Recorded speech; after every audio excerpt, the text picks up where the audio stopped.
Good afternoon. I'm Shivani, and today we're going to be talking about the doctrine of Laches.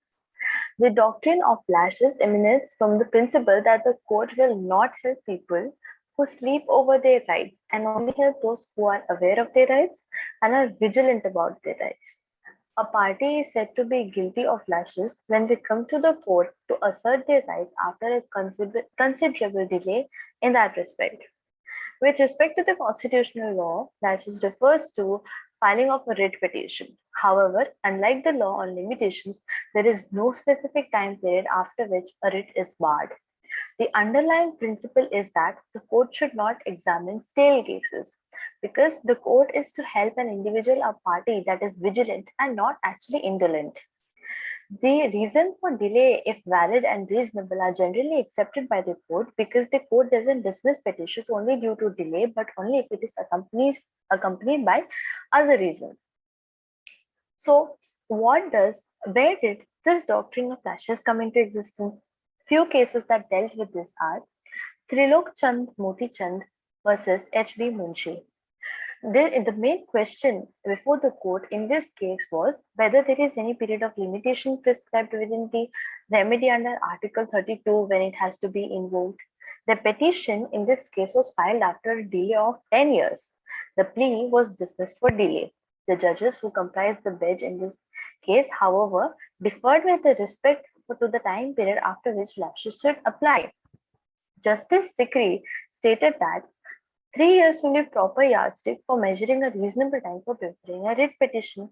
Justice Bachawat put it as 1 year. On the other hand, Justice Hegre suggested that a law on limitation has no application on the proceedings that take place under Article 32, and such court cannot refuse a petition based on the delay. In this regard, however, the Chief Justice Hidayatullah felt that no hard and fast rule should be adopted. He stated that the issue should be dealt with the court on a case-to-case basis. Therefore, the whole issue is dependent on the breach of a fundamental right, then what the remedy is, why did the delay arise in the first place, what is the reason for the delay, everything should be considered before actually applying this doctrine.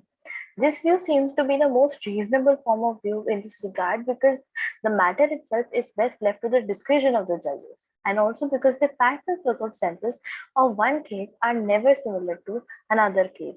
Moreover, this involves violation of the basic fundamental human right, which is why the person has first applied for or filed for writ petition. And thus, every case in this regard has to be dealt with utmost sensitivity and care.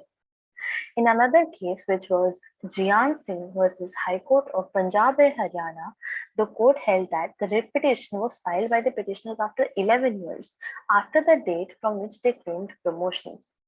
The petitioners argued that during this intervening years, they were busy making representations before different authorities regarding their grievances. The court, however, rejected their contention, stating that there were no valid reasons to justify the delay of 11 years, and therefore, in such a case, the petition was also dismissed. In the third case, which was Bhaskar Rao versus State of Andhra Pradesh, it was a very similar issue had rose where the seniority list was published 12 times during 8 years, showing the petitioner below the respondents. But the petitioner never challenged. It was held that he was later not entitled to challenge it under Article 32 of the Constitution of India. By now, we can understand what exactly this doctrine of lashes means.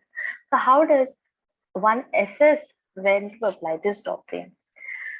This doctrine has kept the aggrieved parties on their toes because when they demand for justice, they are aware that being indifferent towards their right can cause them to lose their right to seek remedy forever. However, fact remains that most of the population in India is still unaware of their rights and responsibilities with regards to the delay that occurs to assert their rights.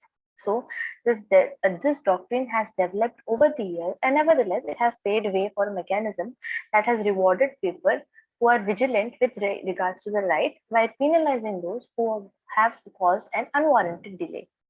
So, in one of those cases, which was Collector versus Khaji and others, the court had held certain principles. The court had laid down certain principles, which are in ordinary circumstances, the litigant is not benefited by approaching the court late.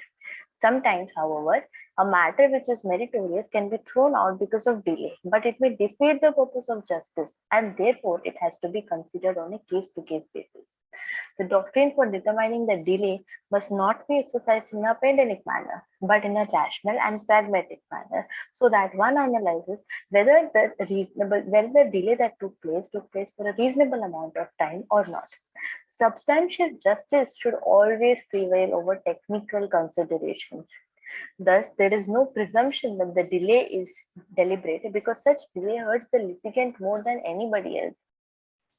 The doctrine of Laches with regard to fundamental rights, it garners more importance because these rights are guaranteed under the Constitution and they are basic and inalienable. Thus, it would be safe to say that the doctrine of Laches is a watchdog of the justice in the Indian legal system, which ensures that only the right cases are addressed, there is no malice or there is no inequality or unrequired duty due to reprimand, and therefore it can be concluded that through the years of evolution, it has traced that the burden of proof on the plaintiff, simplifying the process of their assessment and their intent in the entire process, like giving a clear picture of the case as to what is to be dealt with and what is not to be dealt with.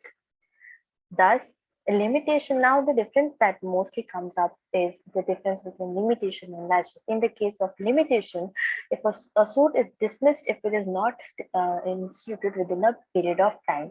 However, no matter is taken into consideration in the case of Laches where there is no fixed period of time. Therefore, in matters such as writ petitions and so where there is no fixed period of time, it has to be considered on a case-to-case basis. So this is what the doctrine of Laches actually emanates.